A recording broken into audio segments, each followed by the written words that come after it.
Hello बच्चों, चलिए प्रश्न को पढ़ते हैं और समझते हैं। यदि E1 व E2 स्वतंत्र घटनाएं हैं, जहां E1 की प्रायिकता 0.3 तथा E2 की प्रायिकता 0.6 है, तो निम्न के मान ज्ञात कीजिए। हमें प्रायिकता ज्ञात करना है E1 और E2 नहीं की। प्रश्न को हल करने से पहले हम प्रश्न के लिए मुख्य अवधारणा लिख लेते हैं।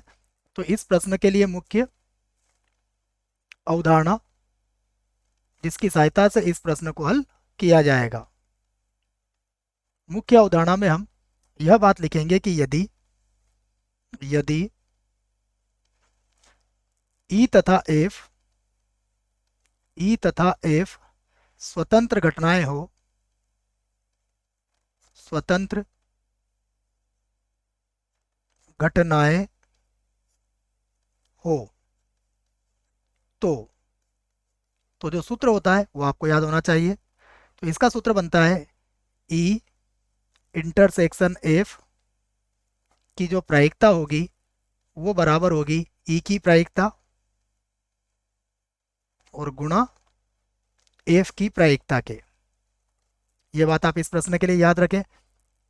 इसमें एक और बात है जो हमें प्रश्न में काम में हम लेंगे कि यदि हमें प्रायिकता ज्ञात करना हो ई और इंटरसेक्शन एफ नहीं की, तो यहाँ पर इसका सूत्र बन जाएगा ई की प्रायिकता और गुणा एफ नहीं की प्रायिकता।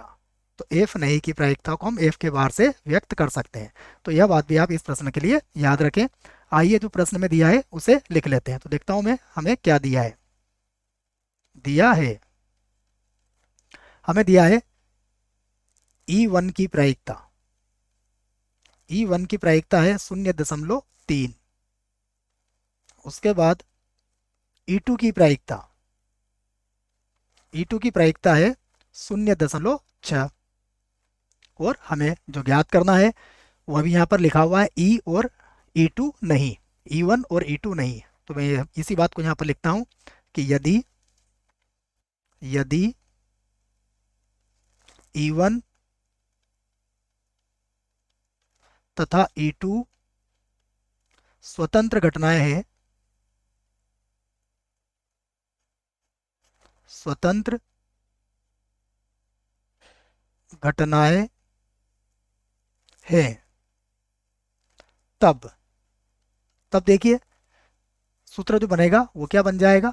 ये बनेगा E1 और जो प्रश्न में हमसे पूछा गया वही लिख रहा हूं मैं, और E2 नहीं, E2 नहीं, जिसे हम क्या लिख सकते हैं, जिसे हम लिख सकते हैं P E1 इंटरसेक्शन, यहाँ पर लिख देंगे हम E2 का बार।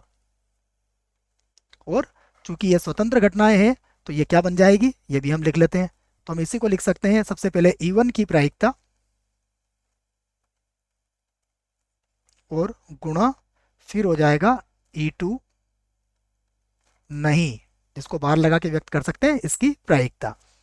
तो अब फिर से लिखेंगे बराबर। अब E1 की प्रायिकता क्या है, इसकी प्रायिकता है 0.3 और E2 नहीं की प्रायिकता को हमें एक में से घटाना पड़ेगा, एक माइनस ये होगा 0.6। तो अब हम इसे लिख सकते हैं। देखिए इसको घटाएंगे तो यहाँ मिलेगा 0.3 और ये कितना हो जाएगा 0.4।